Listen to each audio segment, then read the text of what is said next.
ಗುಂಡಣ್ಣ ಅನ್ನೋ ಪುಟ್ಟ ಹುಡುಗ ಹಳ್ಳಿಯೂದ್ರಲ್ಲಿ ತನ್ನ ತಂದೆ ತಾಯಿಯೊಂದಿಗೆ ವಾಸ ಮಾಡ್ತಿದ್ದ.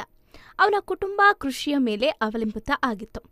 ಬೆಳಿಗ್ಗೆ ಚಿಕ್ಕಂದಿನಿಂದಲೇ ಹೊಲಕ್ಕೆ ಹೋಗೋದು, ಹಸುಗಳನ್ನ ಮೇಯಿಸೋದು, ಕೊಂಡೊಯ್ಯೋದು ಅವನ ದಿನಚರಿಯಾಗಿತ್ತು. ಆದ್ರೆ ಅವನ ಮನಸ್ಸಿನ ಒಂದು ಭಾಗ ಯಾವಾಗ್ಲೂ ಪಾಠಶಾಲೆಯತ್ತ ಎಳಿತಾ ಇತ್ತು. ಹಳ್ಳಿಯಲ್ಲಿ ಒಂದು ಸಣ್ಣ ಶಾಲೆ ಇತ್ತು. ಆದ್ರೆ ಗುಂಡಣ್ಣನ ಮನೆಯ ಪರಿಸ್ಥಿತಿ ಅವನಿಗೆ ಓದೋದಕ್ಕೆ ಅವಕಾಶವನ್ನ ಕೊಡ್ತಾ ಇರಲಿಲ್ಲ.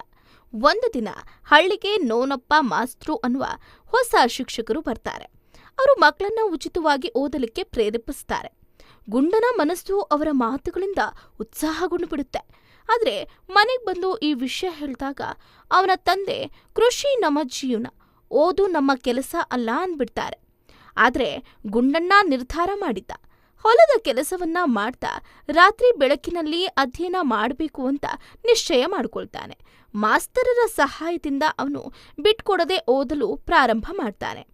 ದಿನ ಕಳೆದಂತೆ ಅವನ ಪರಿಶ್ರಮ ಫಲ ನೀಡಿತು. ಪರೀಕ್ಷೆಯಲ್ಲಿ ಮೊದಲ ಸ್ಥಾನ ಬಂದ್ಬಿಡ್ತಾನೆ.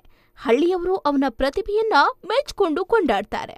ಹೌದು, ನಂತರ ಗುಂಡಣ್ಣ ಸರ್ಕಾರದ ವಿದ್ಯಾ ಸಹಾಯದಿಂದ ಉನ್ನತ ಶಿಕ್ಷಣಕ್ಕೆ ಹೋಗ್ತಾನೆ. ಹಲವಾರು ವರ್ಷಗಳ ನಂತರ ಅವನು ಹಳ್ಳಿಗೆ ಡಾಕ್ಟರ್ ಆಗಿ ಮರಳ್ತಾನೆ.